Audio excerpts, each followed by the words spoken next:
Hello, welcome back to my channel. ప్రస్తుతానికి ఒక book ఉంది నా చేతిలో.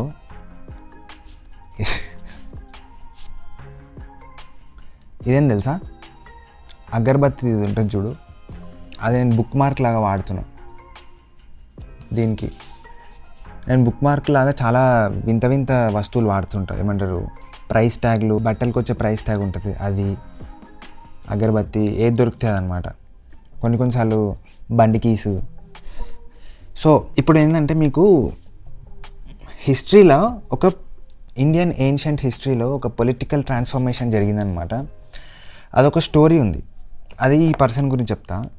ఈయన చాణక్య, రకరకాల పేర్లు ఉన్నాయి, విష్ణుగుప్త, కౌటిల్య, ఇట్లాంటి పేర్లు ఉన్నాయి.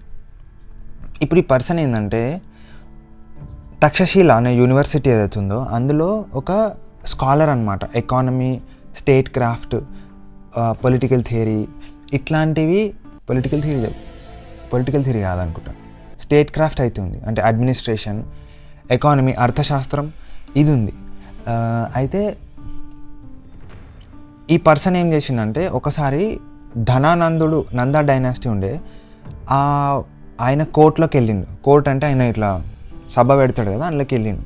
అడ్వైస్ కోసమో లేదంటే ఏదైనా మంచి చెప్దామనో ఏదో రీజన్ కోసం వెళ్తాడు. అక్కడ ధనానందుడు ఏం చేస్తాడంటే, ఈయన ఇన్సల్ట్ చేస్తాడు. ఈయన వేషం చూసి, లేదంటే ఈయన ఫేస్ చూసి, ఆయన అపియరెన్స్ చూసి దాని మీద సెటైర్ వేస్తాడు. అయితే సెటైర్ వేసి ఆయన కోర్టు నుంచి బయటికి తరిమిస్తారు. ఆ టైంలో ఇప్పుడు ఈయనకి వెనకాల పిల్క ఉంటుంది. ఈయన ఒక పండితుడు కాబట్టి వెనకాల గుండు, ఈ మొత్తం కొంచెం బాల్డ్ ఉంటుంది, వెనకాల పిల్క ఉంటుంది, ఇట్లా సింపుల్ వెనకాల పిల్క అట్లా ఉంది కదా. ఆయన ఏం చేస్తారంటే, ఆ పిల్క ఇప్పేస్తాడు చాణక్యుడు. ఆ పిల్క ఇప్పేసి ఏం చెప్తారంటే, నేను ఈ రాజ్యం ఉంది కదా, నందా డైనాసిటీ, దీన్ని మొత్తం నాశనం చేసే వరకు, ఈ రాజ్యం కూల్చే వరకు మళ్ళీ ఈ పిల్క కట్టుకోను అని ఓత్ తీసుకొని పోతాడు. ఆ పోతున్న టైంలో ఏమవుతుందంటే, ఆయనకి కొద్ది రోజుల తర్వాతను ఆ దారిలో ఒక చిన్న బాబు కనిపిస్తాడు. ఆయనని చంద్రగుప్త. ఇందులో డిబేటబుల్ ఏంటంటే, చంద్రగుప్తుడు ఏంటంటే ఫస్ట్ నుంచే కింగ్స్ లీనియేజ్ నుంచి వచ్చిండు, రాజ్యం కూలిపి అట్లా అయిపోయిందని కొంతమంది హిస్టారియన్స్ అంటారు. ఇంకొంతమంది ఏం చెప్తారు, లేదు ఆయన హంబుల్ బ్యాక్గ్రౌండే, నార్మల్ పర్సనే, సిటిజన్. కానీ చాణక్యకి ఏం కనిపిస్తుంది అంటే, ఆ చంద్రగుప్తలో చిన్న పిల్లోనిలో వానికి కింగ్ క్వాలిటీస్ కనిపిస్తాయి. దానికి రీజన్ అది ఇంకా హిస్టరీలో డీప్ స్టోరీ చెప్పను. కాకపోతే ఈ పర్టికులర్ మనిషిలో పొటెన్షియల్ ఉంది రాజు అవ్వడానికి అని కనిపిస్తుంది. ఆయన ఏం చేస్తాడంటే, ఆయన తీసుకుంటాడు, ఆయనకి ట్రైనింగ్ ఇస్తాడు, విద్యని ఇస్తాడు అనమాట, ఎడ్యుకేషన్, రాజకీయం నేర్పిస్తాడు, పాలిటిక్స్ నేర్పిస్తాడు, స్ట్రాటజైజ్ చేయడం నేర్పిస్తాడు, మిలిటరీ గురించి నేర్పిస్తాడు. ఈయన స్కిల్డ్ కదా, ఈయన పెద్ద ప్రొఫెసర్, నేర్పిస్తాడు.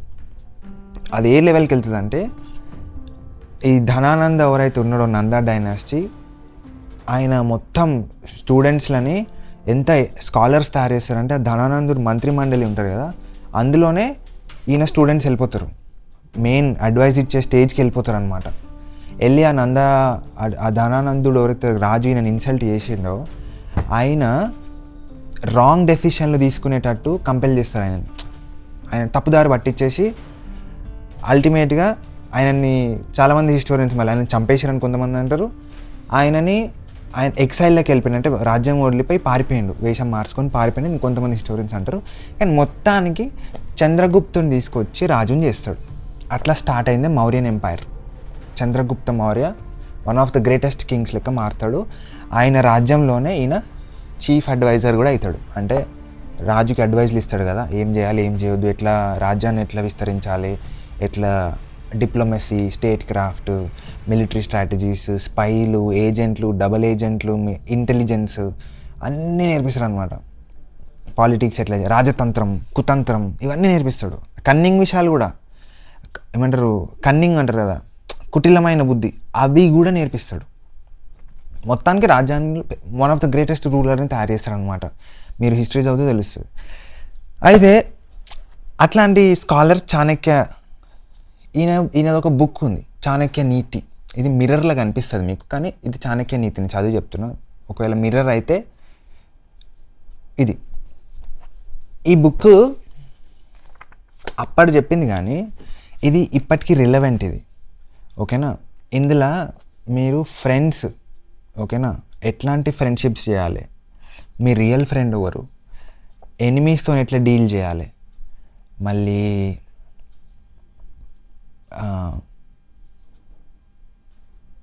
డిసైసివ్ ప్లానింగ్, లైఫ్లో కొన్ని ఉంటాయి, డెసిషన్స్ ఎట్లా తీసుకోవాలి, ఎట్లాంటి మనుషులతో దూరం ఉండాలి, ఇట్లాంటివి ఉంటాయి అన్నమాట. ఇలా అయితే నేను కొన్ని హైలైట్ చేసినవి చెప్తా. ఇది ఈ బుక్ ఎట్లా ఉంటుందంటే ఇవి చూపిస్తాను. ఇట్లా చాప్టర్స్లో డివైడ్ ఉంది కదా. ఇందులో ఇండివిజువల్ అంటే ఒక ఇండివిజువల్ వ్యక్తి ఆయనకు ఉండాల్సిన క్వాలిటీస్ ఉంటాయి, అవి ఏందనేది కొంత ఉంటుంది. సొసైటీ ఎట్లాంటి సొసైటీలో ఉండాలి, సొసైటీలో ఎట్లా ఉండాలి, వాటి మీద కొన్ని రూల్స్ ఉంటాయి అవి. గుడ్ కంపెనీ అంటే నువ్వు ఎట్లాంటి వాళ్ళతో అసోసియేట్ అవ్వాలి అవి. మళ్ళీ జనరల్ అబ్జర్వేషన్స్, ఆయన లైఫ్లో అబ్జర్వ్ చేసిన విషయాలు, కొన్ని రూల్స్. లాస్ట్కి సూత్రాస్ ఆఫ్ చాణక్య ఆయన మౌత్ నుంచి చెప్పినాయి, ఆయన ఫాలో అయినాయి. ఓకే, అదంతా ఈ బుక్లో ఉంటుంది అనమాట. ఈ బుక్ నేను యాజ్ యూజువల్ డిస్క్రిప్షన్లో లింక్ పెట్టేస్తా, మీరు నచ్చితే కొనుక్కోండి. హార్డ్లీ దీని మీద ఎంఆర్పీఏ 150 ఉంది. నేను కొన్ని చాలా రోజులు అయింది, నాకు గుర్తు లేదు. కాకపోతే ఈ వీడియో నచ్చింది, ఇంతవరకు చూస్తారంటే ఈ వీడియో నచ్చింది కాబట్టి లైక్ అండ్ సబ్స్క్రైబ్ చేయండి. నాకు ఎంకరేజ్మెంట్ వస్తుంది, మంచిగా కూడా అనిపిస్తుంది, మీకు కూడా ఇన్ఫర్మేటివ్ మంచి వీడియోస్ వస్తాయి. ఈ బుక్ గురించి ఒక వీడియోలో చెప్పలేము, ఎందుకంటే ఇందులో చాలా సెగ్మెంట్స్ ఉన్నాయి. ఫ్రెండ్స్, సొసైటీ, పర్సనల్గా క్యారెక్టర్, ఇవన్నీ కవర్ చేయడం ఒక వీడియోలో కాదు. నేను ఇది ఓన్లీ ఒక బుక్ సమ్మరీ లాగా అని చెప్పి వదిలేయాలని కూడా నాకు లేదు. సో దీని నెక్స్ట్ వచ్చే వీడియో, దీని part 2, Chanakya NITI on friendships, especially friendship గురించి ఏం చెప్పింది దాని గురించి నెక్స్ట్ వీడియో రాబోతుంది. ప్రాబబ్లీ ఈ వీడియో వచ్చిన ఒక 24 అవర్స్లో ఆ వీడియో అప్లోడ్ అయిపోతుంది. సో స్టే ట్యూన్డ్, సబ్స్క్రైబ్ చేసుకోండి. Yes, bye.